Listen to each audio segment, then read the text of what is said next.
All right, welcome back, you Inglorious Bastards and magnificent. It has begun! It is I, Doc Camo, and we're back for my thought of the day. How dare you! So today we're going to go over the goddamn Constitution because you assholes don't seem to know what your rights are, and you should know what your rights are because that's how fucking winning is done.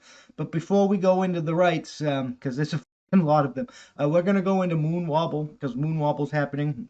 We've known about Moon Wobble since the 1700s. Every so often, the moon goes through a phase, a shift, lasts roughly about 18.6 years, and the first half of it suppresses tides. The second half amplifies them. The high tide is about to get worse. We're about to lose coast, and I'm pretty sure they're going to try and use this to claim climate change, even though we've known about this since the 1700s, and this has nothing to do with us. It just is. It is what it is. So we're gonna go over NASA's study, and we're going to let you know what it is. So when the time comes and they start saying that we have to make all these motherfucking changes because of climate change, you can look at them and tell them to lick your balls because it's not fucking climate change. It's natural moon wobble. Well, it's going through a shift in its orbit.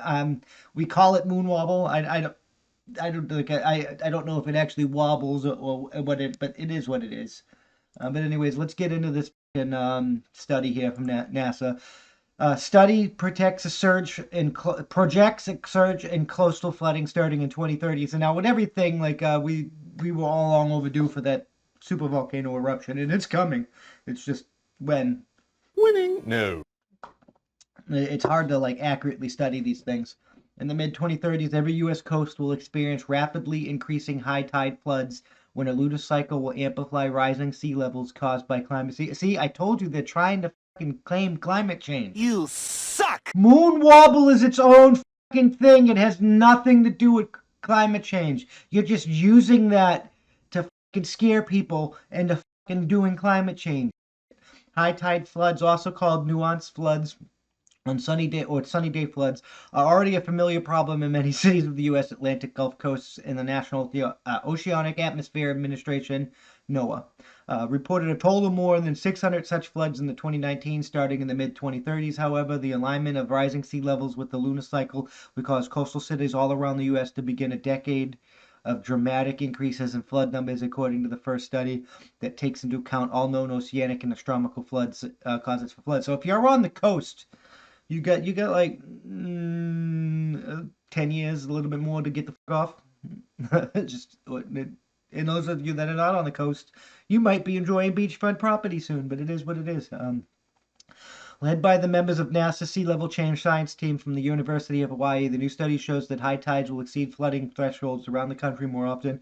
What's more, the floods will sometimes occur in clusters lasting a month or longer, depending on the position of the moon, Earth, and the sun. When the moon and Earth line up in specific ways with each other and the sun, the resulting gravitational pull in the ocean's corresponding response may leave city dwellers coping with floods every day or two. Holy Winning? No. It's a lot worse than when I first read this.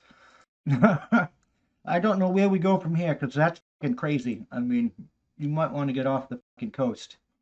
Unless you don't believe in this, you're free to take that risk. Low-lying areas near sea level are increasingly at risk of suffering due to the increased flooding, and it will only get worse, said NASA's Administrator Bill Nelson.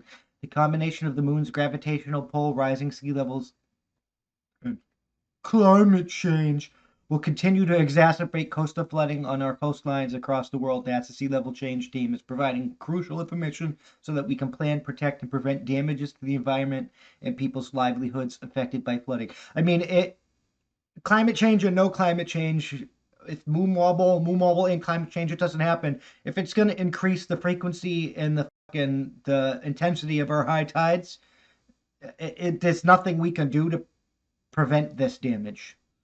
There's absolutely nothing you can do. You're going to have to fucking move up the coast. It just is what it is. And we're going to have to adapt. It's the accumulated effort over time that will have an impact, said Phil Thompson, an assistant professor at the University of Hawaii and the lead author of the new study published this month in Nature's Climate Change. Thompson pointed out nature's climate change, not man-made climate change, nature's climate change, natural climate change. Thompson pointed out that because the high tide floods involved a small amount of water compared to hurricane storm surges, there's a tendency to view them as less significant problem overall. But if it floods 10 or 15 times a month, a business can't keep operating with its parking lot underwater. People lose their jobs because they can't get to work. Seeping cesspools become public health issues. Winning. No. Why will cities on such widely separated coastlines begin to experience these higher rates of flooding at almost the same rate? The main reason is regular wobble in the moon's orbit that takes 18.6 years to complete. There's nothing new or dangerous about the wobble. It was first reported in 1728. What's new is how the wobble will affect the moon's gravitational pull, the main cause of Earth's tides, will combine with rising sea levels resulting from the planet's warming.